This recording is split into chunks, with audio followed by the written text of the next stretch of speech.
আচ্ছা, তো এই অধ্যায়ে হচ্ছে আমরা পড়েছি যেটা হচ্ছে কি কি পড়েছি বলো তো? সবাই হচ্ছে একটু যা মনে আছে একটু বলো। বেসিক্যালি এই চ্যাপ্টার আমরা কি পড়বো বা হচ্ছে কি পড়েছো তোমরা?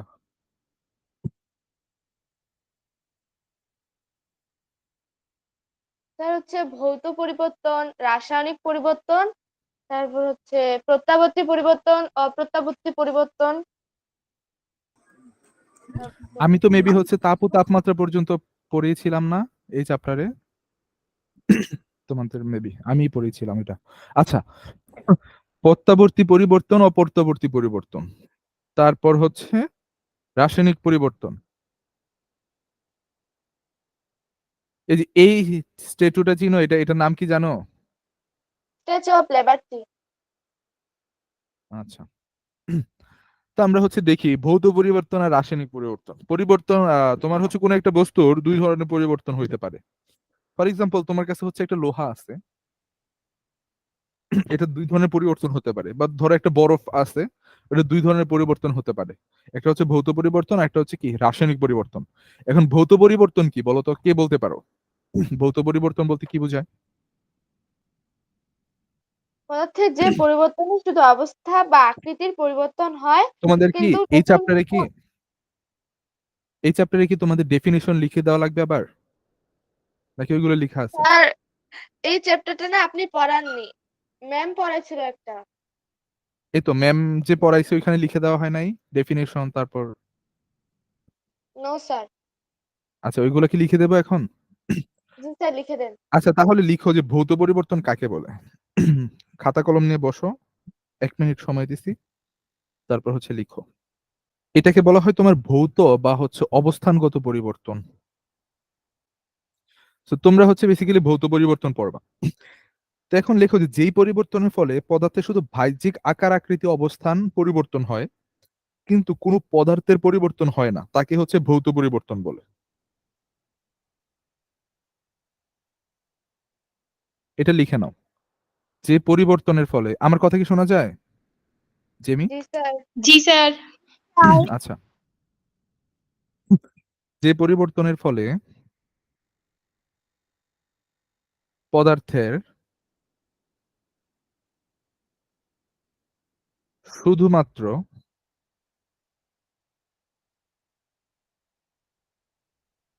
বাহ্যিক আকার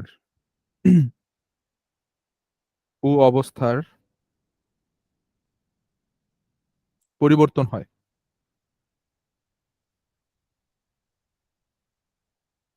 কিন্তু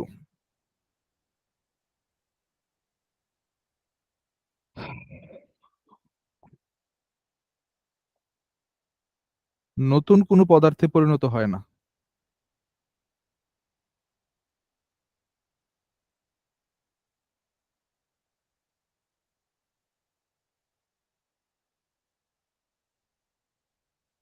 তাকে ভৌত পরিবর্তন বলে।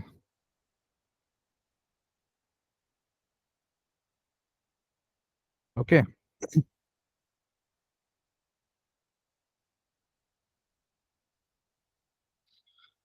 সবাই এটা লিখে নাও। উদাহরণ দিবে, যে হচ্ছে উদাহরণ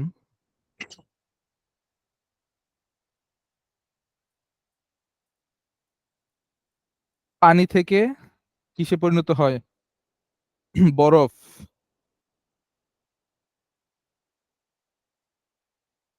বরফ থেকে হচ্ছে আবার পানি, বা হচ্ছে জলীয় বাষ্প থেকে পানি, জলীয় বাষ্প থেকে পানি, পানি থেকে কি বরফ। এগুলা হচ্ছে কি ভৌত পরিবর্তন। দ্যাটস মিন কঠিন থেকে তরল, তরল, তরল থেকে হচ্ছে কি বায়বীয়। এগুলা হচ্ছে আমার ভৌত পরিবর্তন। সবাই লিখতেছো? জি স্যার। জি Good. স্যার। আচ্ছা, শামিমা নাসরিন রহিম। আসসালামু আলাইকুম স্যার। স্যার আমি ওয়ালাইকুম রামিসা। আসসালাম। আচ্ছা, রামিসা। হ্যাঁ, আমরা হচ্ছে ওই যে চ্যাপ্টার 7 পড়তেছি। হ্যাঁ, ভৌত ওই যে ইয়ে পরিবর্তন, পদার্থের পরিবর্তন, আমাদের চারপাশে যা কিছু। আছে, ওইগুলার হচ্ছে পরিবর্তন। So, আমাদের চারপাশে যা কিছু আছে ওগুলোর মধ্যে পদার্থই সবগুলা, সো ওগুলার পরিবর্তন সম্পর্কে হচ্ছে আমরা জানবো।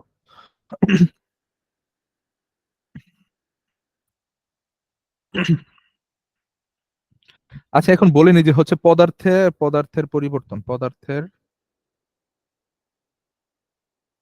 পরিবর্তন এখন দুই ভাগে ভাগ করে নিছি আমরা, একটা হচ্ছে ভৌত পরিবর্তন আর একটা হচ্ছে রাসায়নিক। So, আমরা ভৌত পরিবর্তনটা হচ্ছে দেখতেছি এখন।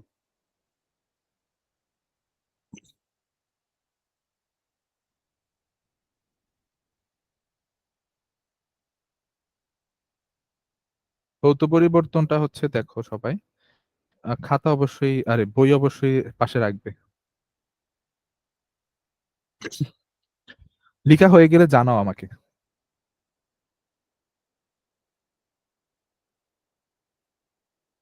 স্যার লেখা স্যার হয়ে লেখা গেছে। শেষ। আচ্ছা, এখন কি বলছে দেখো এখানে। তোমরা সবাই কখনো কখনো বরফ গলে পানি হতে দেখেছো? মোমবাতি গলতে দেখেছো কেউ? মোমবাতি জি স্যার। মোমবাতি যখন হচ্ছে তুমি জ্বালাও, মোমবাতিতে কয়টা পদার্থের অবস্থান দেখা যায় বলো তো? ধরো এই হচ্ছে একটা মোমবাতি, পদার্থের কয়টা অবস্থান তুমি এখানে দেখতে পাও? মোমবাতি তো কঠিন, তাই না? জি স্যার। যখন গলে এই যে নিচে পড়ে তখন এটা কি? তরল, তাই না? আবার জি স্যার। মোমবাতির কিছু অংশ এই যে আগুনের কারণে হচ্ছে কি হয়, বাষ্পে পরিণত হয় না? জি স্যার। জলীয় বাষ্প। তো আমরা কয়টা অবস্থা দেখতে পাই এখানে পদার্থের? 3টা। তিনটা, 1 2 3। সো মোমবাতি হচ্ছে একটা পদার্থের ভৌত পরিবর্তনের একটা আদর্শ উদাহরণ, যেখানে হচ্ছে পদার্থের তিনটা অবস্থায় হচ্ছে আমি দেখতে পাই। জেমি একটু পড়ো তো, এটা কি বলছে এখানে 7.1।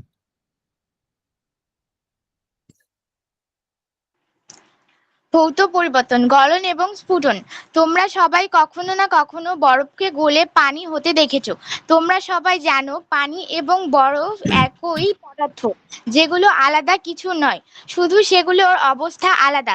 যখন এটি পানি হিসেবে থাকে তখন এটি তরল এবং যখন বরফ হিসেবে থাকে তখন এটি কঠিন। আবার তোমরা সবাই জানো পানিকে তাপ দিলে পানির তাপমাত্রা বাড়তে থাকে এবং একটি নির্দিষ্ট তাপমাত্রায় সেটি ফুটতে শুরু করে। তোমাদের কাছে পানির স্ফুটন কি একটি ভৌত পরিবর্তন মনে হয়?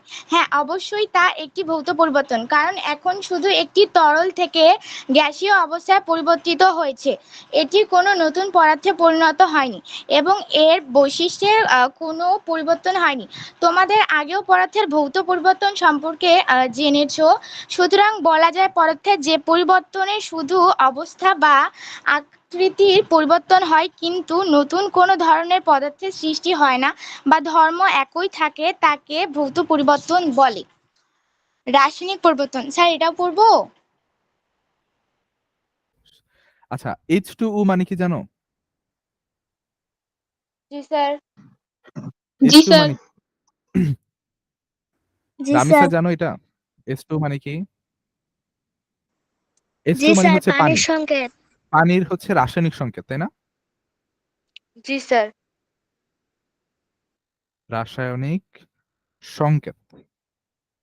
ওকে, এখন দেখো আমি হচ্ছে বরফ নিলাম একটা, 1 গ্লাস পানি নিলাম, ফর এক্সাম্পল এটা হচ্ছে 1 গ্লাস পানি।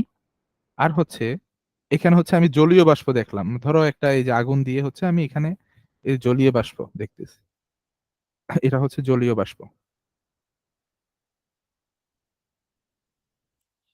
এটা হচ্ছে আমার একটা তরল, মানে হচ্ছে পানি। এটা হচ্ছে বরফ বা কঠিন। এখন আমি যদি এইখানে যদি আমি একদম ইলেকট্রিক্যাল মাইক্রো অনুবীক্ষণ যন্ত্র দিয়ে যদি দেখি আমি এখানে পানির অণুর স্ট্রাকচারটা কিরকম, তখন আমি দেখতে পারবো যে এখানে পানির অণুর স্ট্রাকচার গুলা হচ্ছে এইরকম। দেখো, হাইড্রোজেন, অক্সিজেন, এরকম একটা হেক্সাগোনাল শেপে হচ্ছে পানিগুলো অবস্থান করে। এটাকে বলা হয় হেক্সাগোনাল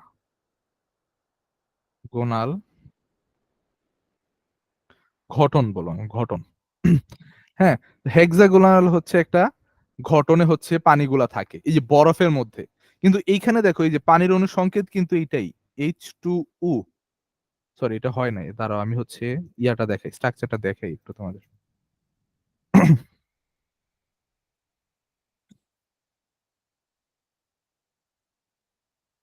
স্যার হচ্ছে স্ট্রাকচারের নামটা কি বললেন?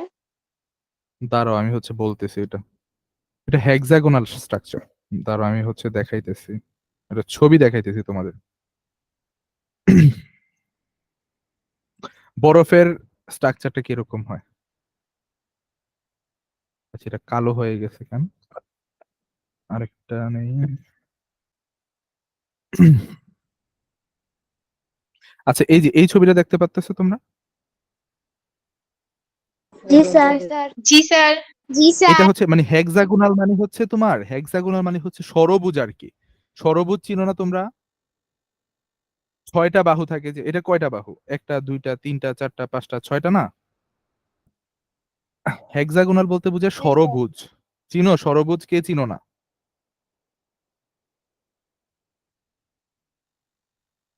জেমি চিনো ষড়ভুজ? জি স্যার সো চিনি। বরফ যেটা, বরফ যদি আমি হচ্ছে বরফের একটা কণা নেই বা হচ্ছে বরফের একটা অণু নেই, তখন দেখবা যে দেখবো যে আমরা অনুবীক্ষণ যন্ত্র দিয়ে যে বরফের অণুগুলো, এই যে দেখো H2O কিন্তু এটা, এই যে অক্সিজেন একটা, হাইড্রোজেন দুইটা, এটা কিন্তু H2O। এটার ঘটনটা আর কি, রাসায়নিক ঘটনা এইভাবে হয়। তো এই যে দেখো এইখানে একটা H2O, এইখানে একটা H2O, এখানে একটা H2O, এইখানে একটা, এখানে একটা, এখানে একটা। সো এই যে একটা ষড়ভুজ আকৃতির অনেকগুলা পলিমার চেন গঠন করছে না এখানে, দেখতেছো তোমরা একটা আরেকটার সাথে যে কানেক্টেড। জি স্যার। জি এই যে স্যার। এই বন্ধনগুলোকে বলা হয় হাইড্রোজেন বন্ধন। হাইড্রোজেন বন্ধন। সো এই কারণে হচ্ছে ওরা হচ্ছে একটা গঠন তৈরি করে হেক্সাগোনাল। আর এই কারণে দেখো এটা হচ্ছে বরফের স্ট্রাকচার। তোমরা হচ্ছে স্ট্রাকচার গুলো একটু ভালো মতো দেখো। এখন আমরা দেখবো হচ্ছে পানির অণু স্ট্রাকচারটা দেখবো আমরা, পানির অণু কিভাবে গঠিত হয়। এটা একটু মুছে দেই। এখানে হচ্ছে আমরা পানির অণুর গঠনটা দেখি। পানির অণু যেটা গঠিত হয় ওইটাতে হচ্ছে তোমার এরকম কোনো মানে নির্দিষ্ট একটা শেপ তৈরি করে না, ওটা জাস্ট নর্মালি হচ্ছে একটা চেইনের মতো তৈরি করে। ফর এক্সাম্পল এই যে ধরো এইটা, এই যে এইটা হচ্ছে একটা ওয়াটার মলিকিউলের, দ্যাটস মিন হচ্ছে এইটা হচ্ছে এরকম জাস্ট হচ্ছে তোমার এই যে হাইড্রোজেন থাকবে, ফর এক্সাম্পল এই যে অক্সিজেন থাকবে, হাইড্রোজেন থাকবে, আবার অক্সিজেন থাকবে, হাইড্রোজেন থাকবে, এইখানে আরেকটা হাইড্রোজেন, এইখানে আরেকটা হাইড্রোজেন, আবার এই যে হাইড্রোজেন, অক্সিজেন। তো এইটা হচ্ছে একটা ওয়াটার মলিকিউল, বুঝতে পারছো? এই যে এইটা হচ্ছে হাইড্রোজেন বন্ড। এটা যদি আমি আরেকটু ডট ডট দিয়ে দেখাই, তোমরা জাস্ট দেখো যে কনসেপ্টটা কি হইতেছে এখানে। বোঝার এত বেশি কিছু নাই এখানে।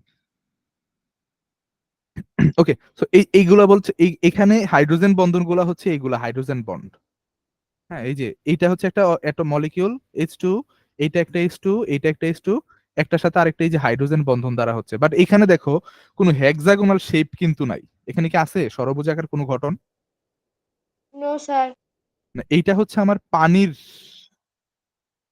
অণুর গঠন।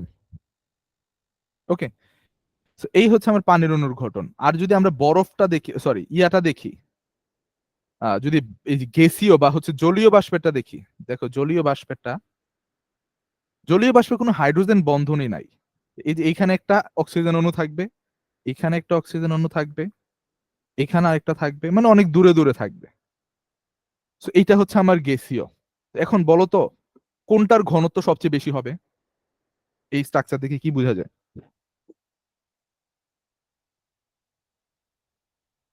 বা এখানে কি তোমার এই H2O এর কি কোনো পরিবর্তন হয়েছে?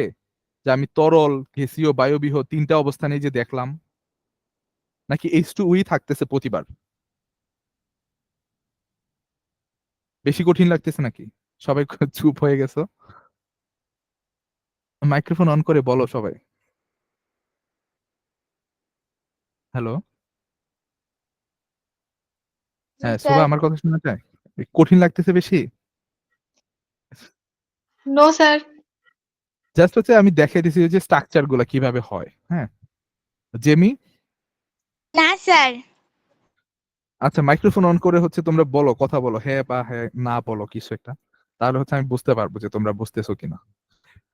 সো এই হচ্ছে আমার কঠিন অবস্থা, এই হচ্ছে আমার তরল অবস্থা, এই হচ্ছে আমার গ্যাসীয় অবস্থা বা হচ্ছে বায়বীয় অবস্থা। তো তিনটা অবস্থানে আমি দেখতেছি এই যে রাসায়নিক গঠন কিন্তু সেম আছে, H2O আছে প্রতিবার, কিন্তু এদের গঠন ভিন্ন ভিন্ন। যে এইখানে হেক্সাগোনাল তৈরি করে, ভিতরে অনেক ফাঁকা জায়গা থাকে, এই যে ফাঁকা জায়গা থাকে। আবার এইখানে হচ্ছে কোনো ফাঁকা জায়গা নাই, এখানে এই যে এভাবে সিরিয়ালি হচ্ছে তৈরি করে করে যায়, এখানে কোনো ফাঁকা জায়গা নাই। এখানে দেখতেছি অনেক দূরে দূরে হচ্ছে অবস্থান করে, এখানে অনেক ফাঁকা জায়গা আছে।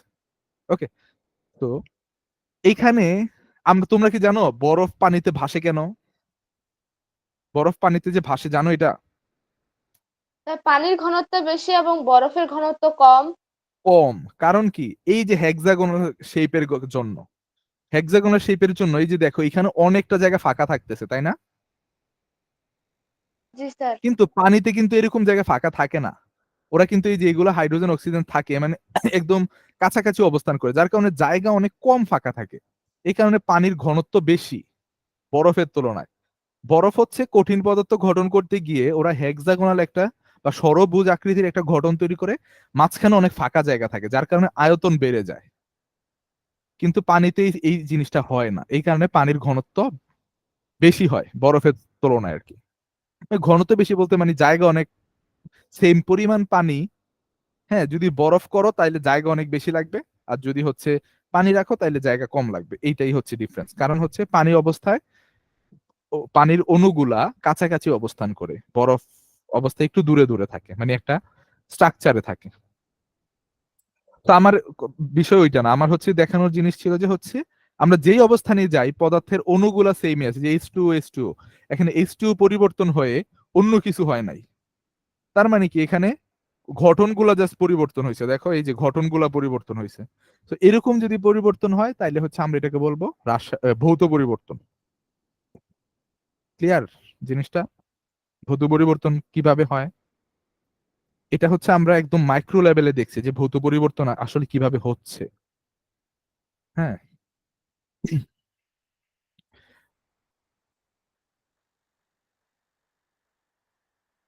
তোমরা বলো কিছু, তারপর হচ্ছে আমরা নেক্সট টপিকে যাই। বুঝতে পারছো কিনা? স্যার বুঝতে পারছি। জি স্যার। জি স্যার, বুঝতে পারছি। আচ্ছা, তাহলে হচ্ছে আমরা আবার বইতে ফিরে যাই। রাসায়নিক পরিবর্তন। রাসায়নিক পরিবর্তন কাকে বলে লিখো? পারবা এটা লিখতে? রাসায়নিক পরিবর্তন কাকে বলে? জি স্যার, যে জি পারবো। পরিবর্তনে স্যার কি পারবো। নতুন পদার্থ তৈরি হয়। লিখো তো এটা, রাসায়নিক পরিবর্তনের সংজ্ঞাটা লিখো, লিখে হচ্ছে আমাকে জানাও যে লিখা হয়ে গেছে। এই জিনিসটা চিনো তোমরা? দেখছো কখনো? জি জি স্যার। স্যার দেখছে। জি নাম কি স্যার। এটা? মরিচা বা আরে মরিচা পিন ধরা না পেরেক। এগুলা? পেরেক বা হচ্ছে আলপিন বলে আর কি, আলপিন বা পেরেক। হ্যাঁ এগুলা। So, মরিচা ধরে কেন জানো? মরিচা কেন হয়? জি স্যার, পানির সাথে বিক্রিয়া করে মরিচা ধরে। হ্যাঁ, এটা হচ্ছে রাসায়নিক পরিবর্তন হয়। নরমালি হচ্ছে এই যে আয়রনটা, এটার সংকেত কি এটা জানো? Fe। Fe মানে হচ্ছে আয়রন, ফেরিক। এখন বাতাসে হচ্ছে কি থাকে? H2 থাকে, তাই না? জি স্যার। তো ফেরিক কি করে বাতাসের H2 এর সাথে সে বিক্রিয়া করে, এই যে H2 করে হচ্ছে ফেরিক অক্সাইড তৈরি করে, এই যে ফেরিক অক্সাইড। এটাই হচ্ছে বেসিক্যালি মরিচা পরে আর কি। বুঝতে পারছো? তো দেখো আগে সে ছিল হচ্ছে ফেরিক, এখন সে হয়ে গেছে ফেরিক অক্সাইড। তার মানে নতুন একটা রাসায়নিক পদার্থ তৈরি করে ফেলছে না? জি স্যার। এই কারণে এটাকে বলা হয় রাসায়নিক পরিবর্তন।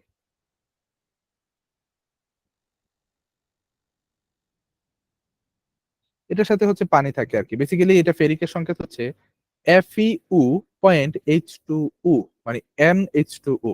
এন সংখ্যক পানি থাকে ফেরিক অক্সাইডের সাথে। এটা হচ্ছে মরিচার সংকেত, রাসায়নিক সংকেত। তোমরা হচ্ছে সংজ্ঞাটা লিখে হচ্ছে আমাকে জানো রাসায়নিক পরিবর্তনের। স্যার লেখা শেষ। হ্যাঁ, যে বলছো সে বলো তো কি লিখছো, জুয়েরিয়া যে নাকি সুবা? পরিবর্তনের ফলে পদার্থের আকার ও অবস্থার পরিবর্তন হয়ে নতুন পদার্থের সৃষ্টি হয় তাকে রাসায়নিক পরিবর্তন বলে। আচ্ছা, সে এখানে হচ্ছে আবার বলো তো। যে পরিবর্তনের ফলে পদার্থের আকার ও অবস্থার পরিবর্তন হয়ে নতুন পদার্থের সৃষ্টি হয় তাকে রাসায়নিক পরিবর্তন বলে। আচ্ছা ঠিক আছে, আকার ও অবস্থার পরিবর্তন বা যেই পরিবর্তনের ফলে নতুন একটি রাসায়নিক পদার্থ তৈরি হয় তাকে রাসায়নিক পরিবর্তন বলে। আকার অবস্থার পরিবর্তন নট ম্যান্ডেটরি, কঠিন কঠিন থাকতে পারে বা তরল তরলই থাকতে পারে, কিন্তু নতুন পদার্থ তৈরি করে ফেলে, ওইটা হচ্ছে ম্যান্ডেটরি। আচ্ছা, এটা দেখো, এটা হচ্ছে একটা,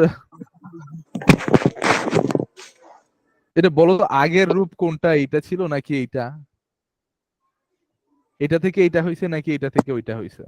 স্যার সোনালী কালার ছিল আগে, পরে সবুজ হয়ে গেছে। কে কি বলবা বলো।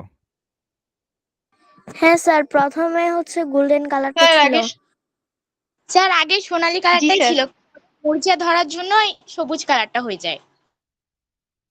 আচ্ছা, সো মরিচা ধরার কারণে, হ্যাঁ, তো এটাও হচ্ছে এক ধরনের লোহা দিয়ে বা হচ্ছে এরকম কিছু দিয়ে তৈরি করছে, তাই না? মেটাল দিয়ে। স্যার জি স্যার। তো পরে হচ্ছে ওইটা মরিচা ধরে হচ্ছে, তো মরিচা ধরা মানে তো বুঝতে পারছো নতুন একটা পদার্থ তৈরি করবে। হ্যাঁ, ওইটা হচ্ছে, এটা একটু পড়ো তো, কে পড়বা? আচ্ছা, এইখানে হচ্ছে একটা কাজ দেওয়া আছে, এটা কি বলছে এখানে? সাবধানে কয়েকটি পেরেক পানির মধ্যে ছেড়ে দাও, পুরোপুরি ডুবে থাকে কোন পদার্থে অধিক পানি, নিচে অর্ধেক পানি, পাত্রে এতগুলো পেরেক, কি পরিবর্তন দেখতে পেয়েছো? এটা এক্সপেরিমেন্ট করছো তোমরা এটা?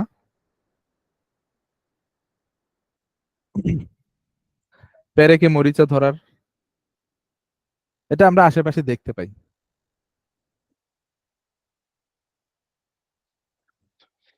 এখন আসো, মরিচা যদি ধরে বা রাসায়নিক পরিবর্তন হয় তাহলে তুমি বাঁচার উপায় কি বলো? স্যার কি বিভিন্ন করলে হচ্ছে মরিচা ধরবে না? রং, রামিসা বলো। আর স্যার ওইগুলা হচ্ছে কোনো নির্দিষ্ট জায়গায় যেখানে মানে হাওয়া কম থাকবে সেখানে রাখা প্রয়োজন। এখন আমি হচ্ছে একটা বিমান বানাবো, বা ধরো আমি হচ্ছে একটা, ওই যে স্ট্যাচু অফ লিবারিটি ধরো বানাইছেন, এখন এটা তো হচ্ছে হাওয়া কম এরকম জায়গা তো রাখা যাবে না। হ্যাঁ, পসিবল না, ধরো হাওয়া কম, বাতাস কম চলাচল করে ওইরকম জায়গায় রাখা যাবে না, তাহলে আমি কি করব? স্যার বিভিন্ন প্রলেপ দিতে পারি। ধরো, হ্যাঁ, প্রলেপ দিতে পারি। যেমন লোহা হচ্ছে পানির সাথে যতটা বেশি রিয়েক্ট করে, হ্যাঁ, আমরা যদি মেটাল গুলো দেখি, লোহা, অ্যালুমিনিয়াম, গোল্ড, তারপর হচ্ছে কি সিলভার, তারপর আর কি আছে, কপার, তারপর হচ্ছে জিঙ্ক, ক্রোমিয়াম, এগুলা হচ্ছে আছে, তাই না? তো এখানে সবচেয়ে বেশি হচ্ছে জি স্যার। পানির সাথে রিয়েক্ট করে হচ্ছে কে, এই যে ফেরিক, যেটা মানে লোহা যেটা। তো এখন আমি যদি, আর সবচেয়ে কম ধরো হচ্ছে করে এখানে কপার, কপার খুব কম রিয়াকশন করে, বা হচ্ছে ধরো গোল্ড সবচেয়ে কম রিয়াকশন করে। এই কারণে দেখবা স্বর্ণের জিনিসে জিনিসে কখনো মরিচা পড়তে দেখছো? স্বর্ণের জিনিসে, স্যার গোল্ডের। No no sir. স্যার।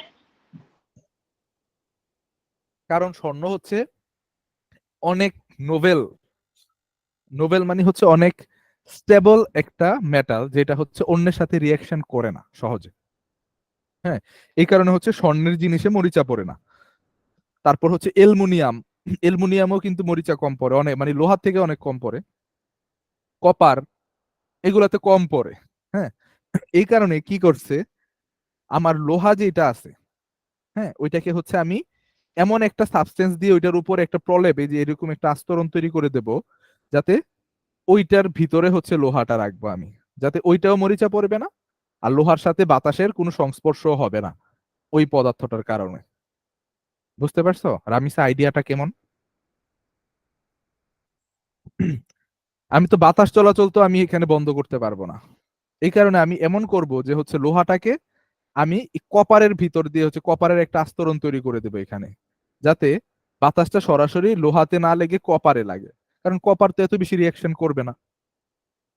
এই কারণে হচ্ছে কপারের স্তর দেওয়া হয় বা গোল্ডের গ্যালভানাইজিং করা হয়, সিলভারাইজিং করা হয়, এগুলো আছে। ওকে, বুঝতেছো ব্যাপারগুলা? এটা জি হচ্ছে স্যার। মরিচা থেকে বাঁচার জি হচ্ছে স্যার। একটা উপায়। আচ্ছা, এই যেমন অ্যালুমিনিয়ামের সঙ্গে বিক্রিয়া করে অক্সাইডের স্তর তৈরি করে, তারপর হচ্ছে যথেষ্ট শক্ত অ্যালুমিনিয়ামকে রক্ষা করে, এগুলো একটু পড়বা তোমরা। কেন হচ্ছে প্রলেপ দেওয়া হয় লোহার উপর। স্টেইনলেস স্টিল দেখছো, শুনছো কখনো স্টেইনলেস স্টিল? যে স্টিলের চামচগুলো আছে ওটা স্টেনলেস স্টিল। হ্যাঁ, স্টিলের চামচগুলা ওইগুলা দেখবো অনেকদিন মরিচা পড়ে না। কেন পড়ে না জানো এটা? কোনো প্রলেপ দিছে, ক্রোমিয়াম বা অ্যালুমিনিয়ামের প্রলেপ দেওয়া হয়েছে। হ্যাঁ, অ্যালুমিনিয়ামের প্রলেপ দেয় কেউ কেউ, আবার ওইটার সাথে হচ্ছে ভেজাল মিশায়। যেমন লোহার সাথে হচ্ছে ক্রোমিয়াম, তারপর হচ্ছে তোমার কার্বন, তারপর হচ্ছে কপার, এগুলা মিশায়। মিশায় হচ্ছে একটা ভেজাল দ্রব্য তৈরি করে, যেটা হচ্ছে সহজে মরিচা পড়ে না এবং চকচক করে। ওইটা হচ্ছে স্টেইনলেস স্টিল। আর ভেজাল মিশানোর ফলে ওইটার হচ্ছে তোমার মজবুত অনেক হয়। দেখবা নর্মাল লোহাকে তুমি বাঁকা করতে পারবা, কিন্তু স্টেইনলেস স্টিল যেটা ওই যে চামচ যেটা, ওইটা বাঁকা করা কিন্তু অনেক কঠিন, যেটা শক্ত যেটা। ওকে, তারপর আসা হচ্ছে রাসায়নিক, একটি রাসায়নিক বিক্রিয়া, এটা পড়ো তো কেউ।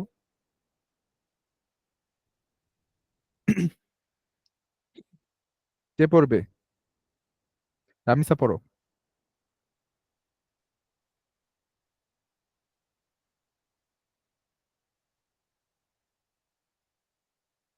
সুবা পড়ো। একটি রাসায়নিক বিক্রিয়া।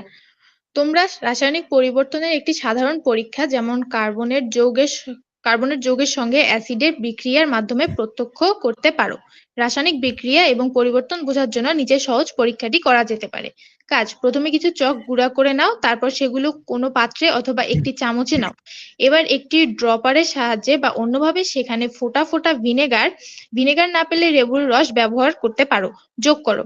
ভিনেগারে অ্যাসিটিক অ্যাসিড থাকে, কাজেই তোমরা দেখবে ভিনেগারে অ্যাসিটিক অ্যাসিড চকের গুঁড়ার সঙ্গে বিক্রিয়া করে বুদবুদ তৈরি করছে।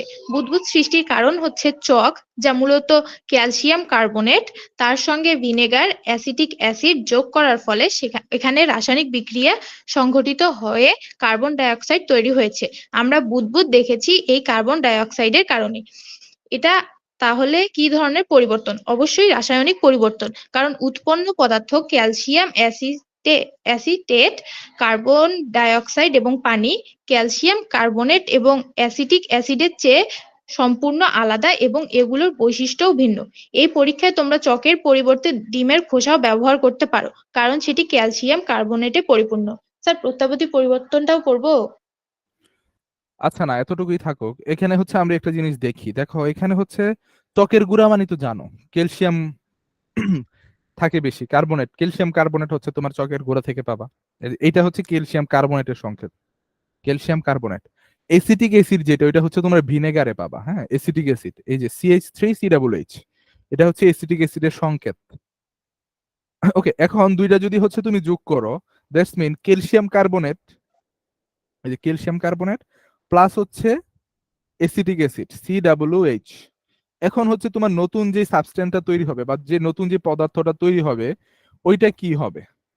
তো এখানে মনে রাখবা যে ক্যালসিয়াম ক্যালসিয়াম কার্বনেটের অ্যাসিটেট। সাথে যদি হ্যাঁ রিয়াকশন করে, তারপর হচ্ছে তো তাহলে তোমার কার্বন ডাই অক্সাইড অবশ্যই তৈরি হবে। কার্বন ডাই অক্সাইড হচ্ছে একটা গ্যাস, যেটা হচ্ছে উপরে উড়ে যাবে। এটারই বলা হয় বুদবুদ, যেটা হবে আর কি তোমাদের, যে কার্বনের বুদবুদ তৈরি হয় না ওইটা। আর আরেকটা কি তৈরি হবে? জি sir. Acetate, calcium acetate, that's mean calcium পানি। COOH, এটা তৈরি হবে। আর আরেকটা হচ্ছে H2O তৈরি হবে। তো এই তিনটা সাবস্টেন্স তৈরি হবে। এইটা কি করবে, এটা হচ্ছে ওই যে এটা নরমালি হচ্ছে থাকবে পানিতে দ্রবীভূত থাকবে, আর পানি তো হচ্ছে তোমার লিকুইড ফর্মে থাকবে। তো এই তিনটা হচ্ছে তোমার পাবা। এইটা হচ্ছে উৎপন্ন হওয়ার সাথে সাথেই হচ্ছে বিক্রিয়া যে টেস্ট টিউব থাকবে তোমার, টিউবে হচ্ছে দেখবা বুদবুদ তৈরি হয়ে বের হয়ে যাবে। তো এটা হচ্ছে কার্বন ডাই অক্সাইড গ্যাস। বুঝতে পারছো?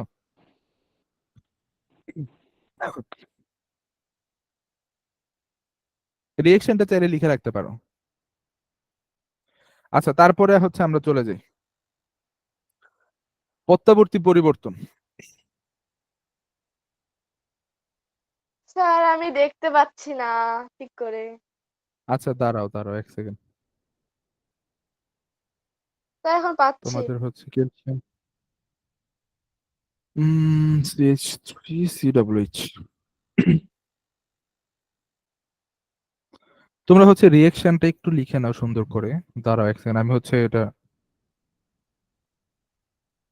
বোর্ডে দেখাই। যদিও তোমার এখন লাগতে নাও পারে রিয়েকশনটা। এই যে এইটা ছোট হয়ে গেছে, এই যে এইটা, এইটা হচ্ছে রিয়েকশনটা বেসিক্যালি। এখানে হচ্ছে ক্যালসিয়াম কার্বনেট থাকে, এই যে এটা ক্যালসিয়াম কার্বনেট, এটা হচ্ছে এসিটিক অ্যাসিড, এটা হচ্ছে calcium acetate, water, carbon die oxide gas. Sir এটার নাম কি ক্যালসিয়াম অক্সালেটও না? হ্যাঁ, এই যে এই রিয়েকশনটা লিখে যায় উপরেরটা। এটা তোমাদের লাগবে না, জাস্ট হচ্ছে লিখে রাখো।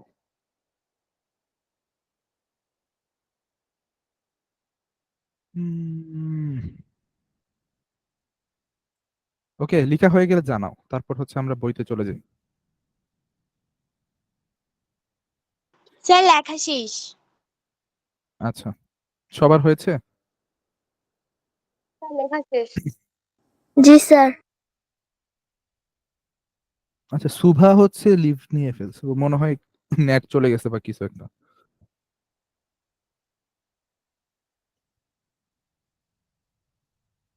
আচ্ছা, এখন হচ্ছে আমরা প্রত্যাবর্তী পরিবর্তন। জেমি পড়ো, প্রত্যাবর্তী পরিবর্তন কি, অপ্রত্যাবর্তী পরিবর্তন কি? প্রত্যাবর্তী আচ্ছা পরিবর্তন। আচ্ছা আচ্ছা, একটু বলি। রাসায়নিক পরিবর্তন হচ্ছে আবার দুই ধরনের হয়, হ্যাঁ। একটা হচ্ছে প্রত্যাবর্তী পরিবর্তন, আর একটা হচ্ছে অপ্রত্যাবর্তী পরিবর্তন। তো প্রত্যাবর্তী পরিবর্তন মানে কি জানো কেউ, এক কথায় বলতে পারবা?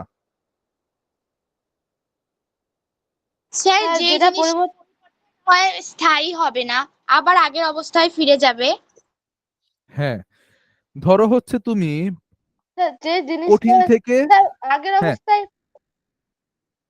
বলো বলো। স্যার অনেক ক্ষেত্রে তো স্যার আগের অবস্থায় ফিরিয়ে আনা যাবে না। যেমন একটা যেটা কাগজকে ছিঁড়ে যাবে না ফেললে তাইলে ওইটা কখনোই কি সেটা হবে? আগে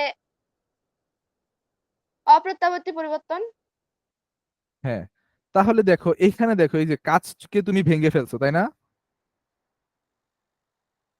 জি এখন স্যার। তুমি এই গ্লাস, এই যে আগে বোতল ছিল এখন হচ্ছে গুড়া গ্লাস হয়ে গেছে, গ্লাস হয়ে গেছে। এখন এটাকে তুমি চাও হচ্ছে পরিবর্তন, মানে হচ্ছে ইয়া করতে, আবার আগের অবস্থায় ফিরিয়ে নিতে। এখন বলছে যে ভৌত পরিবর্তন কিন্তু প্রত্যাবর্তী না। এটা বলছে যে ভৌত পরিবর্তন প্রত্যাবর্তী না। আমরা যে যে আচ্ছা একটু পড়ো, তারপরে হচ্ছে আমরা বলতেছি। হ্যাঁ পড়ো, জেমি পড়ো। প্রত্যাবর্তী পরিবর্তন, রিভার্সেবল চেঞ্জ। কোনো বস্তুর পরিবর্তনকে আমরা ভৌত এবং রাসায়নিক পরিবর্তন ছাড়া প্রত্যাবর্তী পরিবর্তন এবং অপ্রত্যাবর্তী পরিবর্তন এই দুই ভাগে ভাগ করতে পারি। যে পরিবর্তন স্থায়ী নয় এবং পরিবর্তিত বস্তুকে তার ধর্ম ঠিক রেখে আগের অবস্থায় ফিরিয়ে আনা যায় তাকে প্রত্যাবর্তী পরিবর্তন বলে। এই ধরনের পরিবর্তনে শুধু বাহ্যিক অবস্থার অথবা আকার আকৃতির পরিবর্তন ঘটে, কিন্তু নতুন ধরনের পদার্থের সৃষ্টি হয় না। গলন, স্ফুটন, বাষ্পীভবন, শীতলীকরণ, ঘনীভবন, দ্রবীভূতকরণ হলো প্রত্যাবর্তী প্রক্রিয়ার কিছু উদাহরণ। প্রত্যাবর্তী পরিবর্তনের ফলে পরিবর্তিত বস্তুকে এক বা একাধিক পদ্ধতি অনুসরণ করে পূর্বের অবস্থায় ফেরত আনা যায়। তোমার আগের একটি অধ্যায়ে তাপ প্রদানের মাধ্যমে পদার্থের অবস্থা পরিবর্তন এবং সেগুলোর প্রসারণের কথা জেনেছো। এই পরিবর্তনগুলো একই সঙ্গে ভৌত পরিবর্তন এবং প্রত্যাবর্তী পরিবর্তন। স্যার আচ্ছা, অপ্রত্যাবর্তী পরিবর্তন ও না না না হবে হচ্ছে প্রত্যাবর্তী পরিবর্তন মানে হচ্ছে আমি একবার ধরো একটা জিনিস ভেঙে ফেলছি, ওইটাকে আবার আগের অবস্থায় নিয়ে যাওয়া যাবে, মানে পরিবর্তন করার পর আবার পূর্বের অবস্থায় ফিরিয়ে নেওয়া যাবে। ওইটা হচ্ছে আমার কি প্রত্যাবর্তী পরিবর্তন, তাই না? ওইটা রাসায়নিক পরিবর্তন হতে পারে, আবার হচ্ছে ভৌত পরিবর্তনও হতে পারে। এখন আমরা ভৌতটাই দেখি যেহেতু এখানে দেওয়া আছে। ফর এক্সাম্পল, ভৌত পরিবর্তন কিন্তু প্রত্যাবর্তী না। দেখো আমরা যদি হচ্ছে এই যে এইটার কথা চিন্তা করি, ঠিক আছে, ধরো আমার কাছে একটা বোতল ছিল, কাচের বোতল। এখন এটাকে আমি ভেঙে ফেলছি, এখন এটাকে আগের অবস্থায় নেওয়া যাবে, আবার জোড়া দেওয়া যাবে? No sir. কে বলে, মানে কে কে বলো যে হচ্ছে যাবে না, আর কে কে বলো যাবে? স্যার জোড়া দেওয়া যাবে না যাবে না। স্যার। যাবে না। আর হচ্ছে আবার কি ওই বোতলটা তৈরি করা যাবে? No sir. বাকিরা বলো। আচ্ছা, রামিসা বলছে নো। ও স্যার। আচ্ছা, তারপর নো স্যার। না স্যার। এখন আমি যদি বলি আমি যাবে, এটা কিভাবে করব? আমি এটাকে আমি গলাবো তাপ দিয়ে, তরলে পরিবর্তন করব, করে এটাকে আমি আবার বোতলের শেপ দেব, তখন তো আমি আবার বোতল পেয়ে যাব। বুঝতেছো? স্যার ওইটা কি রিসাইকেল বুঝাবে? স্যার কাচকে গলানো যায়। হ্যাঁ, কাজকে গলানো যায় তো, জানো না তুমি?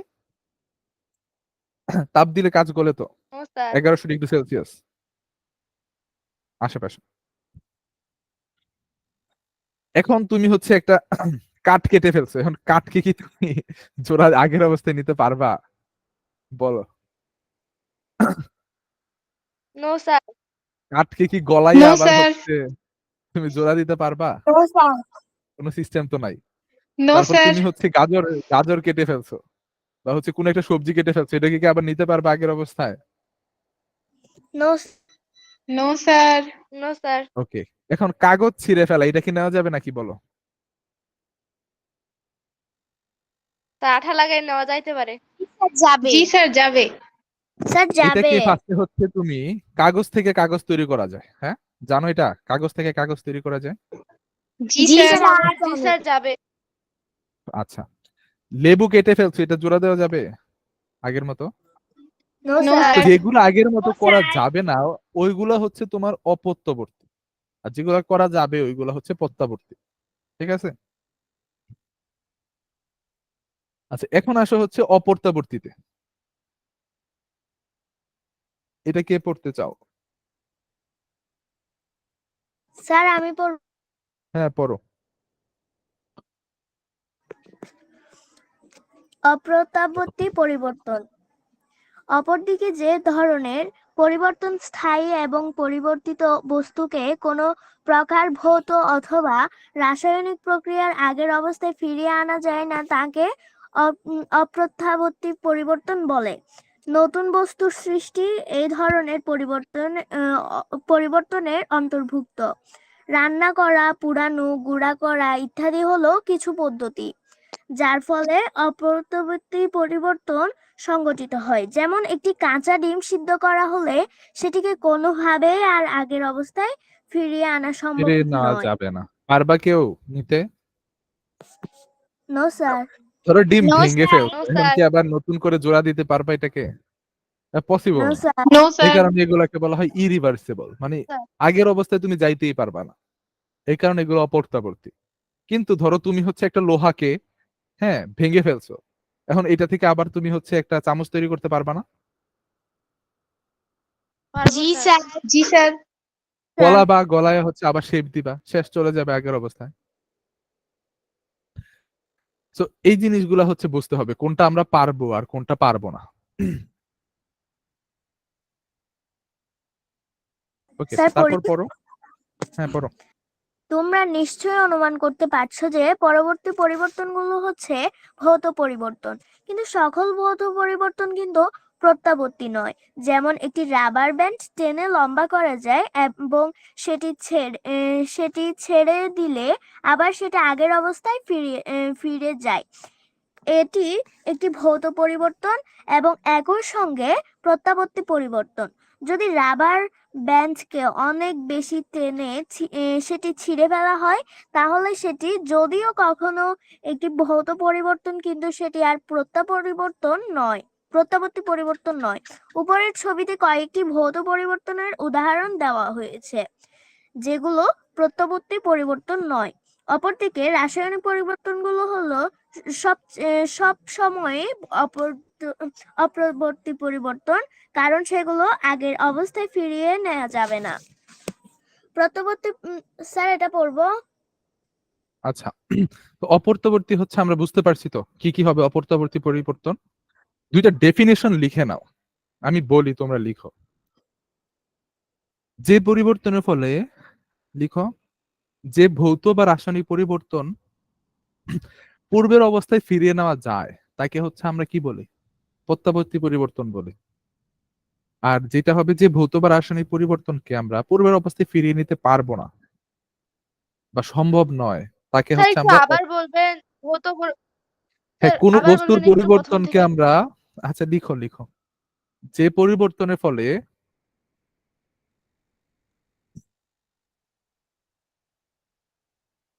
লিখছো, যে পরিবর্তন বা হচ্ছে যে পরিবর্তনের ফলে আমরা কোনো বস্তুকে আগের অবস্থায় ফিরিয়ে নিতে পারবো না বা আগের অবস্থায় ফিরিয়ে আনা সম্ভব নয়।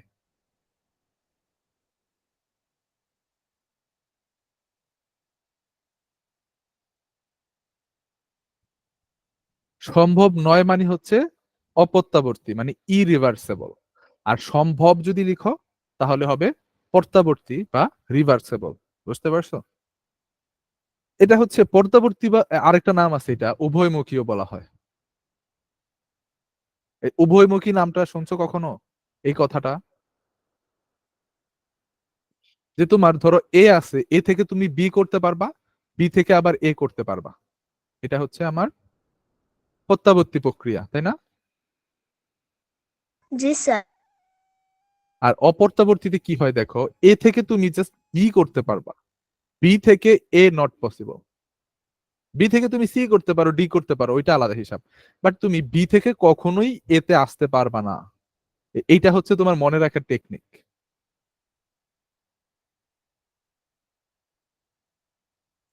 ক্লিয়ার? জি Yes, স্যার। sir. কারো যদি কোনো কোশ্চেন থাকে জিজ্ঞাসা করতে পারো।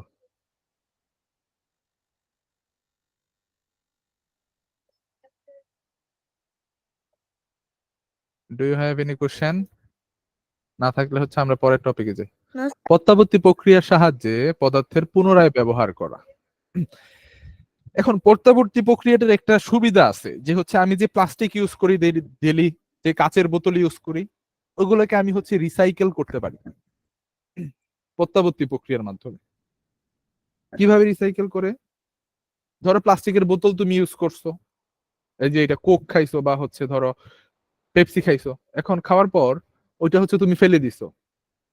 একজন হচ্ছে ওই যে যারা হচ্ছে বোতল টোতল কালেক্ট করে, ওরা হচ্ছে নিয়ে গেছে, নিয়ে ওইটাকে হচ্ছে কোম্পানির কাছে বিক্রি করে দিছে। ওরা কি করবে, এটা এই যে কোম্পানিতে নিয়ে আসছে, এনে এটাকে তাপ দিবে, তাপ দিয়ে হচ্ছে কি করবে, গলাবে, তাই না? গলা তারপর হচ্ছে আবার নতুন করে শেপ দিবে। তো এইভাবেই হচ্ছে সাইকেলটা ঘুরতে থাকে। হ্যাঁ, তো এখন বলতে পারো তাহলে এক বোতল দিয়ে কি সবকিছু তৈরি করে? না, এখানে হচ্ছে একটা লিমিটেশন আছে, যে একটা বোতলকে কয়বার রিসাইকেল করা যাবে এবং কোন খাতে ইউজ করা যাবে।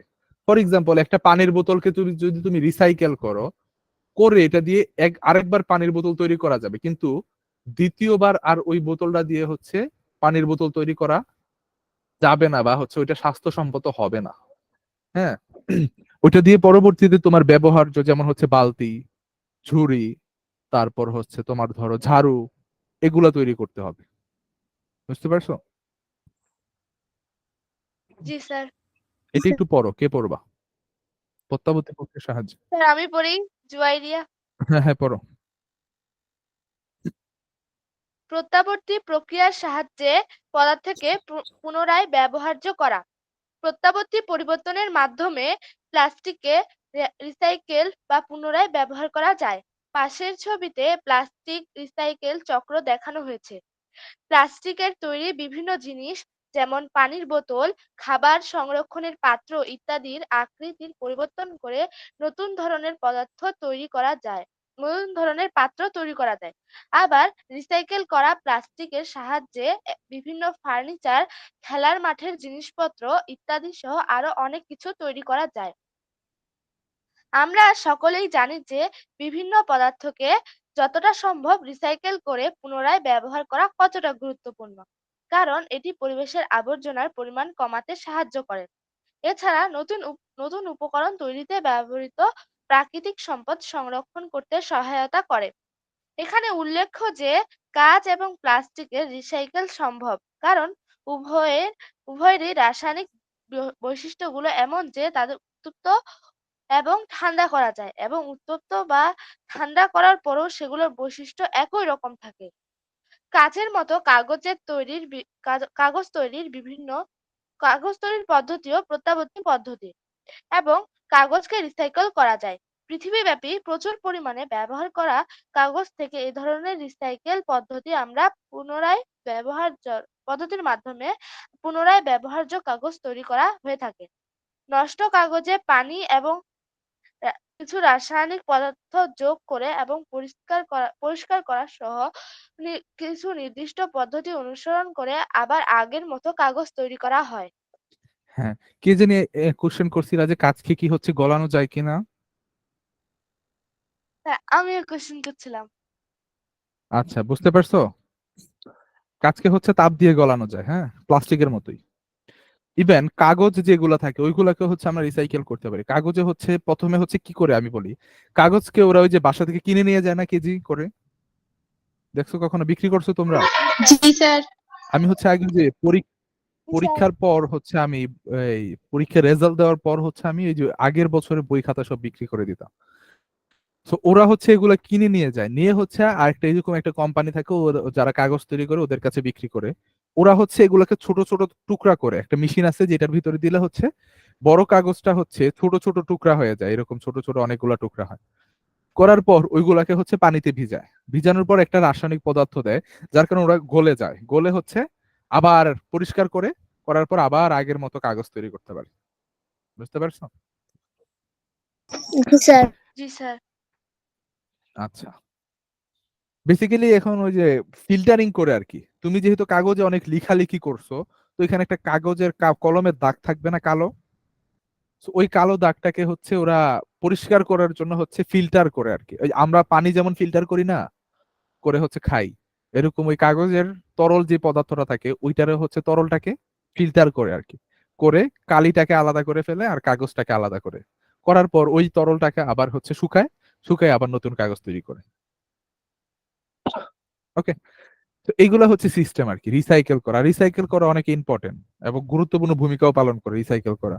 না হলে দেখো তুমি হচ্ছে বছরে পুরো পৃথিবীতে কয়েক মেট্রিক টন প্লাস্টিক তৈরি করা হয়। তো সব যদি হচ্ছে রিসাইকেল না করে, তাহলে দেখা যেত যে পুরা কয়েক বছর পরেই হচ্ছে পুরা পৃথিবী হচ্ছে প্লাস্টিকের হয়ে যেত, যেখানে দেখতে শুধু প্লাস্টিক আর প্লাস্টিক। এই কারণে হচ্ছে রিসাইকেল করা ইম্পর্টেন্ট। ধাতুর ক্ষয়রোধ,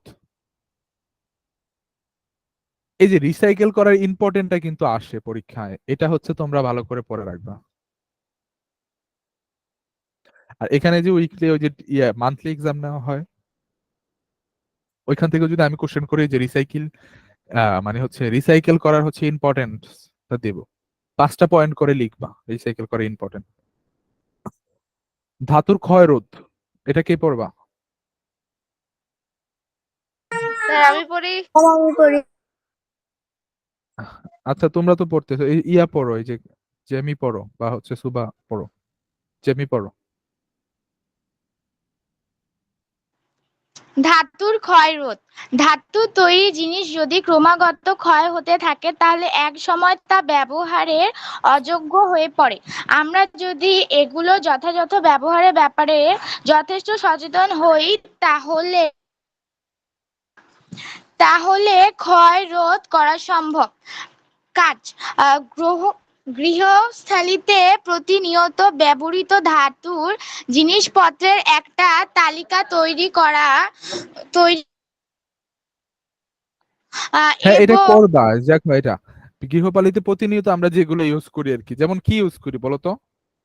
পেরেক, তারপর হচ্ছে চামচ, তারপর হচ্ছে রান্না করার হাঁড়ি পাতিল, হ্যাঁ, কড়াই, তারপর হচ্ছে আর কি, হাতুড়ি, তারপর আরো অনেক কিছুই আমরা ইউজ করি, তাই না, প্রতিদিন।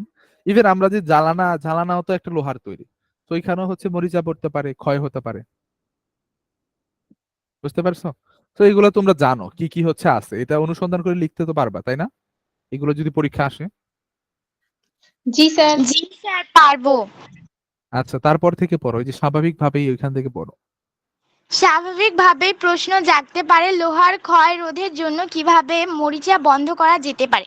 দৈনন্দিন জীবনে আমরা যদি লোহার তৈরি বিভিন্ন জিনিস যেমন খস্তা, হাতুড়ি, হুক, পেরেক খস্তা ইত্যাদি না, এটা খন্তা, খন্তা। খন্তা, হাতুড়ি, হুক, পেরেক ইত্যাদি পানি থেকে দূরে রাখি, তাহলে দ্রুত মরিচা ধরবে না। এছাড়া সেগুলোকে তেল অথবা গ্রিজ দ্বারা আবৃত করে রেখেও মরিচা কমানো যায়। তবে সঠিকভাবে মরিচা রোধ করার জন্য গ্যালভানাইজিং গ্যালভানাইজিং করে, রং করে কিংবা তড়িৎ প্রলেপের সাহায্যে মরিচা রোধ করা যায়। বিশেষ প্রয়োজনে সম্ভব হলে মরিচাবিহীন ইস্পাত ব্যবহার করা যেতে পারে। স্যার, নিচেরটা পড়বো? আচ্ছা, গ্যালভানাইজিং জিনিসটা তোমাদের কি জানো কিভাবে করা হয়? গ্যালভানাইজিং জি স্যার, হচ্ছে, জানি জানো? যে লোহার উপরে হচ্ছে দস্তার প্রলেপ দেয়, লোহার তৈরি হ্যাঁ, জিনিসের উপর দস্তা বা দস্তার জিঙ্ক প্রলেপ আর কি, দেয়। হ্যাঁ, প্রলেপ দেয়। এখন কিভাবে দেয় এটা কি জানো? অনেকভাবে দেওয়া যায়। ধরো হচ্ছে প্রলেপ হাতে দেওয়া যায়, বাট ওইটা হচ্ছে হাতে দেওয়াটা এত বেশি ইফেক্টিভ না। কি করে বেসিক্যালি শোনো, আমি বলি। দস্তা বা জিঙ্ক, জিঙ্ক হচ্ছে তোমার একটা আহ মানে, আচ্ছা, এখন তোমরা আয়ন সম্পর্কে জানবা না, জাস্ট এইটুকু জেনে রাখো। জিঙ্ক হচ্ছে একটা মানে পজিটিভ চার্জ যুক্ত আয়ন। হ্যাঁ, আয়ন বলা হয় এটাকে। এটা একটা রাসায়নিক টার্ম আর কি। এটার হচ্ছে চার্জ, চার্জ চিনো তো? ওই যে ইলেকট্রনের চার্জ থাকে না? পড়ছো এগুলা?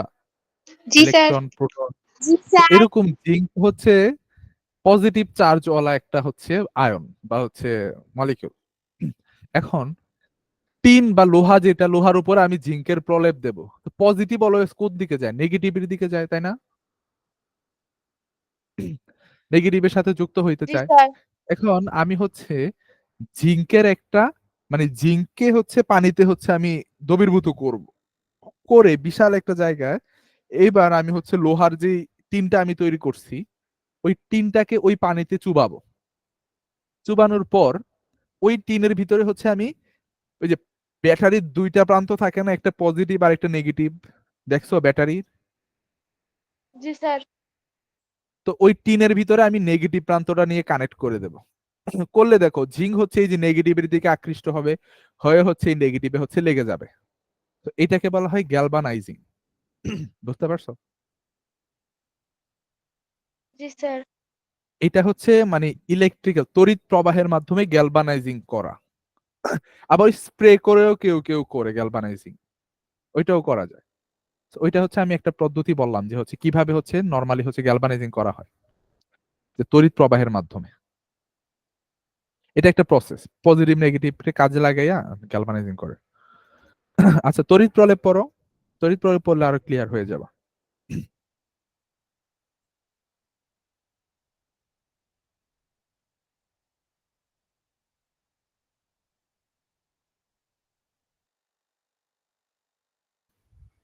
হ্যাঁ, জেমি পড়ো, তড়িৎ প্রলেপ পড়ো, বা সুভা পড়ো এবার।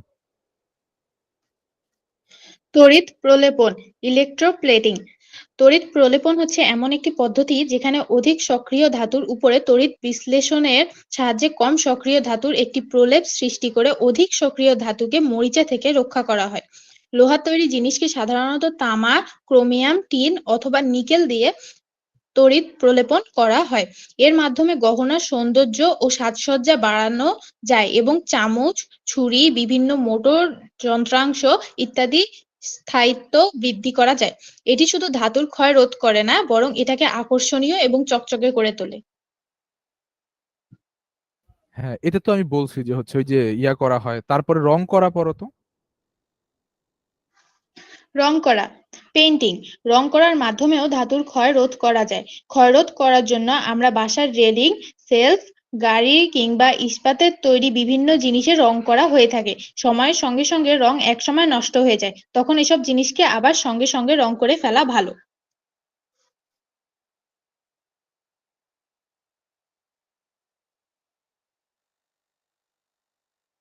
স্যার, মরিচাবিহীন ইস্পাতটাও পড়বো? না না, এতটুকুই থাক। মরিচাবিহীন ইস্পাতটা হচ্ছে আরেকদিন পড়াবো, মানে নেক্সট ক্লাসে পড়াবো। আমরা এখন জাস্ট হচ্ছে আর একটা টপিক দহন পড়বো আর কি, ওইটা পড়বো। মরিচাবিহীন ইস্পাতটা থাকবে। হুম, আচ্ছা দহন, মরিচাবিহীন ইস্পাতটা তাহলে পড়বো আমি, দেখি। আচ্ছা, এখন তোমাদের SW হচ্ছে লিখে নাও সবাই, SW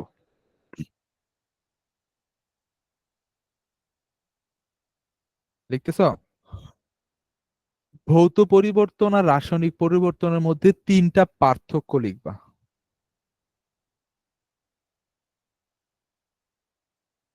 বেশি পারলে তো ভালো, কমপক্ষে 3টা। বুঝতে পারছো সবাই? জি জি স্যার। তারপরে প্রত্যাবর্তী পরিবর্তন কাকে বলে, অপ্রত্যাবর্তী পরিবর্তন কাকে বলে, উদাহরণ সহ লিখবা। প্রত্যাবর্তী এবং অপ্রত্যাবর্তী পরিবর্তন কাকে বলে উদাহরণ সহ লিখো। 2 নাম্বার কোশ্চেন। 3 নাম্বার কোশ্চেন হচ্ছে রিসাইকেল বা পুনরায় ব্যবহার করার সুবিধাগুলা লিখো, এবং দুই একটা উদাহরণ দিতে পারো, যেমন কাঁচ, প্লাস্টিক, কাগজ। জি স্যার, কি কিভাবে বলছেন? রিসাইকেল করার সুবিধা, রিসাইকেল কাকে বলে এবং রিসাইকেল করার সুবিধা, উদাহরণ। বুঝতে পারছো? জি জি স্যার। ওকে। তারপরে হচ্ছে গ্যালভানাইজিং কাকে বলে, তড়িৎ প্রলেপ কাকে বলে, এই দুইটার উদাহরণ লেখো। উদাহরণ না, মানে ডেফিনেশন কাকে বলে আর কি, এগুলো লিখবা।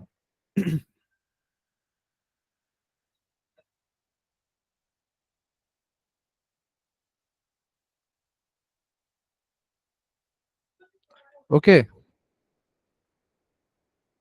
জি স্যার। জি স্যার। আচ্ছা, তারপরে হচ্ছে যেটা করবা, আচ্ছা এতটুকুই থাক, হ্যাঁ এতটুকুই। ওকে। আচ্ছা, মরিচাবিহীন ইস্পাতটা হচ্ছে আমরা আজকে শেষ করি, মরিচাবিহীন ইস্পাত পর্যন্ত। তারপরে নেক্সট ক্লাসে আমরা দহন পর্ব, পানি চক্র, অক্সিজেন চক্র পরে হচ্ছে আমাদের শেষ চ্যাপ্টার একটা ক্লাস। মরিচাবিহীন ইস্পাত মানে কি বলো? স্টেইনলেস স্টিল, তাই না? যেটা আমরা প্রথমে বলছি, এটাতে কোনো মরিচা পড়বে না। কেন পড়বে না বলো তো? এটাতে এই যে কার্বন মিশাবা, নিকেল মিশাবা, ক্রোমিয়াম মিশাবা, এগুলোর আবার পার্সেন্টেজ আছে। হ্যাঁ, পার্সেন্টেজ অনুযায়ী হচ্ছে মিশানো হয়। মিশানোর ফলে হচ্ছে বিভিন্ন ধরনের স্টিল তৈরি করা হয়। ওকে। স্যার, হ্যাঁ 3টা বলো। পদার্থই কি মিশাইতে হয়? হ্যাঁ, 3টা পদার্থ মিশাতে হয়, কার্বন, নিকেল আর হচ্ছে ক্রোমিয়াম। এখন নিকেল আর ক্রোমিয়াম মিশায়ও হচ্ছে স্টিল তৈরি করা যায়, যেটা হচ্ছে তোমার কি হবে বলো তো? মরিচা ধরবে না, কিন্তু এত বেশি শক্ত হবে না। এখন এটাতে যদি তুমি কার্বন মিশাও, তাহলে হচ্ছে এটা শক্তও হবে, মরিচাও ধরবে না। আবার তুমি যদি কার্বন আর ক্রোমিয়াম মিশাও, তাহলে এটা শক্ত হবে, বাট অনেকদিন পর হচ্ছে মরিচা ধরে যাবে। মানে এক একটা মিশানোর রিজন আছে অবশ্যই। বুঝতে পারছো? নট লাইক যে সব মিশাতে হবে, মিশানো লাগবেই এমন না। দেখো তোমাদের এটার একটা পার্সেন্টেজ দেখাই স্টেনলেস স্টিলের। আমি দেখতে পাচ্ছি না কিছু। দেখা যায় না এখন? বাকিরা দেখতে পাচ্ছ? স্যার যাচ্ছি তো। জি এই জাস্ট স্যার বইটা যাচ্ছে। খুলে রাখছি আর কি, আমি বইটা খুলে রাখছি, আর কিছু দেখাই নাই। কোশ্চেন গুলো লিখছো তো সবাই? জি স্যার। জি স্যার। ওকে, তো এইটা দেখো এখানে, এই যে স্টেনলেস স্টিলের হচ্ছে ইয়াটা, সেটা হচ্ছে ঝাপসা আসছে। আরেকটা ইয়া দেখি। তোর কি প্রথমে দেখেন রে? আচ্ছা, এটা একটু হচ্ছে লিখে না তোমরা, হচ্ছে লিখো তোমরা যে হচ্ছে স্টেনলেস স্টিলে কোনটা কত পার্সেন্ট থাকে। এখানে হচ্ছে তোমার বেশিরভাগটাই হচ্ছে আয়রন থাকে, হ্যাঁ, প্রায় হচ্ছে 80% মতো আয়রন। তারপর হচ্ছে কার্বন থাকে হচ্ছে, কার্বন ক্রোমিয়াম থাকে হচ্ছে 12% বা হচ্ছে 12 থেকে 14%। আর তারপর হচ্ছে নিকেল থাকে হচ্ছে এরকম 12 থেকে নিকেল থাকে হচ্ছে 6%-এর মতো, কার্বন থাকে 4%-এর মতো, টোটাল 100% থাকে। এটার ইয়াটা আমি পাইতেছি না, জাস্ট এতটুকু মনে ছিল। ওকে, স্যার একটু আবার বলেন। পার্সেন্টেজটা হচ্ছে লিখতে বলছিলাম। আচ্ছা দাঁড়াও এক সেকেন্ড, আমি তোমাদের দেখাই ওটা, একটু খুঁজে বের করি, একটু টাইম দাও।